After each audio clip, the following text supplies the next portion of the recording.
What's up, y'all? I had to do this video real quick while I lay naked on the floaty in my pool.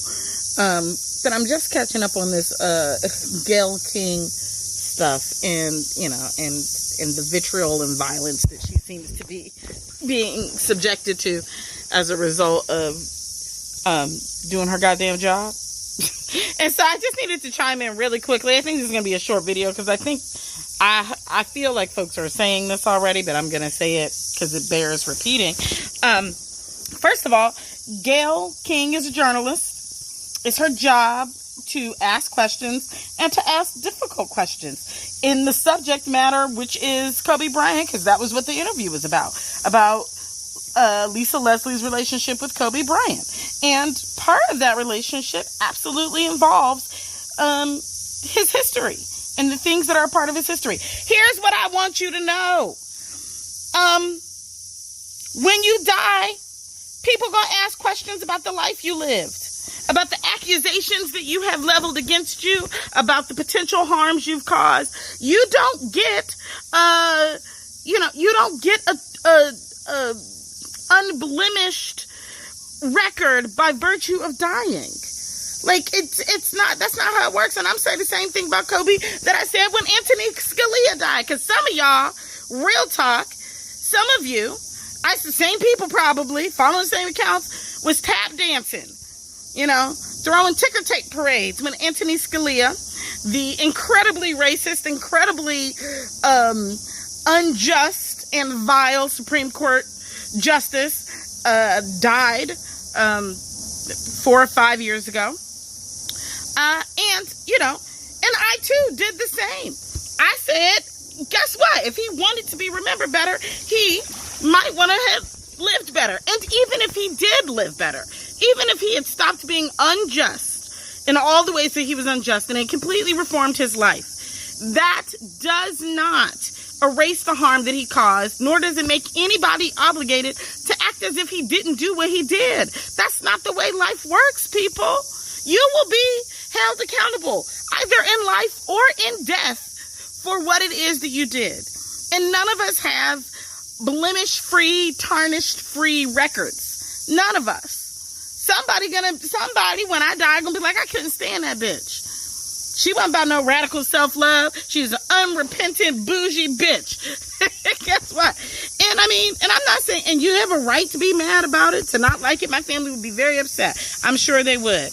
And if I had done things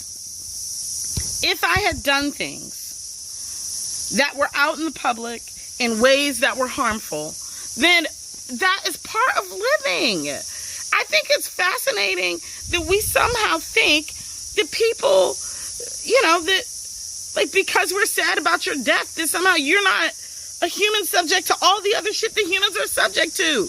You're subject to it.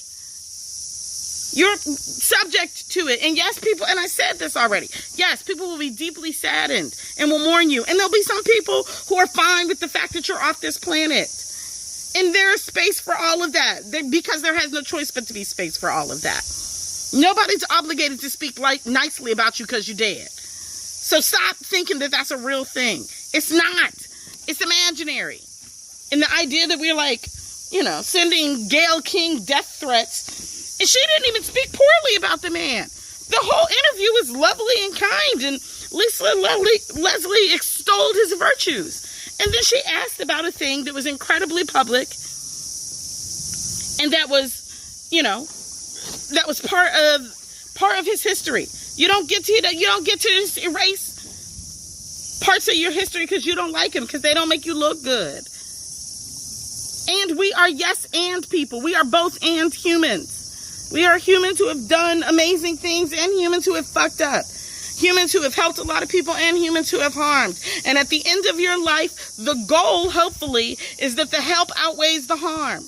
But that doesn't mean that the people who were harmed get to magically, go away so that everybody only remembers you as the nicest, bestest, most awesomest thing. It's an unrealistic expectation. It's actually a failure to Kobe's legacy to not have to consider that. Because I do think, from what I've seen and heard, he seems to have he seems to have become a bit of a better person.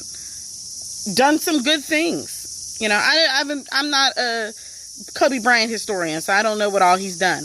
What I do know is that it appears that he also went on to do some good things and went on to be a good dad after being a really shitty husband for a long time, right? Like, it seems to be he changed. I don't know that because I don't know him. And great. Hopefully the account turns out, on the ledger of goodness more than it does on the ledger of harm. But nobody's obligated to forget about your harm because you did. And certainly journalists, black women journalists, are allowed to do their damn job, which is ask about the fullness of a person and their experiences and history and legacy. And Gayle King did her job. And the idea that we would be, violent towards a black woman for doing her job is absurd. All right, bye, y'all.